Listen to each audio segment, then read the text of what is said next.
Hello, আমি দিয়া। নতুন শহরে নতুন জীবন গড়ার এই ছোট্ট জার্নিতে তোমাদের ওয়েলকাম।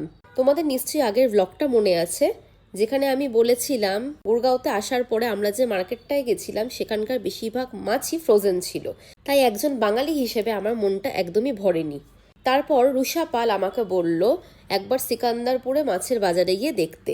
তাই আজ আমরা আবারও অটো করে প্রায় 15 মিনিটের রাস্তা পেরিয়ে চলে এসেছি সিকান্দারপুরের এই বাজারে।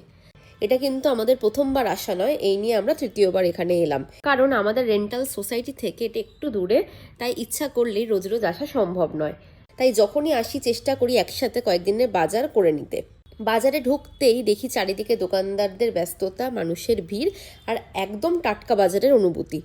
সত্যি বলতে এই জায়গাটা আমাকে অনেকটাই কলকাতার মাছের বাজারের কথা মনে করিয়ে দেয়। আর এখানে শুধু মাছ নয়, চিকেন, কাঁকড়া, চিংড়ি, মাটন সব কিছু একই জায়গায় পাওয়া যায়। তাই যদি ননভেজ মার্কেট করতে আসো, আলাদা আলাদা করে কোথাও যাওয়ার দরকার নেই। চলো এবার তোমাদের পুরো বাজারটা একবার ভালো করে দেখিয়ে দিই।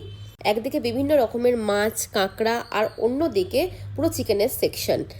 এত অপশান একসাথে দেখে সত্যিই ভালো লাগে। দেখো মাছগুলো কত সুন্দর করে সাজিয়ে রাখা হয়েছে, দেখতে দেখতেই মনে হচ্ছে আজকে সব কিছু কিনে ফেলি। এদিকে কাঁকড়াও পাওয়া যাচ্ছে, যারা কাঁকড়া খেতে ভালোবাসো তাদের জন্য এটা একদম পারফেক্ট।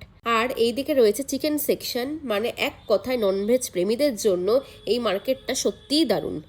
আজ আমরা 3 রকমের মাছ নিয়েছি, যেহেতু রোজ এখানে আসা সম্ভব হয় না, তাই একবারেই কয়েকদিনের জন্য নিয়ে যাই। বাড়িতে গিয়ে ভালো করে পরিষ্কার করে ফ্রিজে রেখে দিই, তাহলে কদিন একদম নিশ্চিন্তে চলে যায়। তোমাদের কেমন লাগলো এই সিকান্দারপুরের মাছের বাজার? আর তোমাদের সব থেকে প্রিয় মাছ কোনটা সেটাও কিন্তু কমেন্টে অবশ্যই জানিও। খুব তাড়াতাড়ি তাহলে আবার দেখা হচ্ছে নতুন ব্লগে। ততক্ষণের জন্য বাই।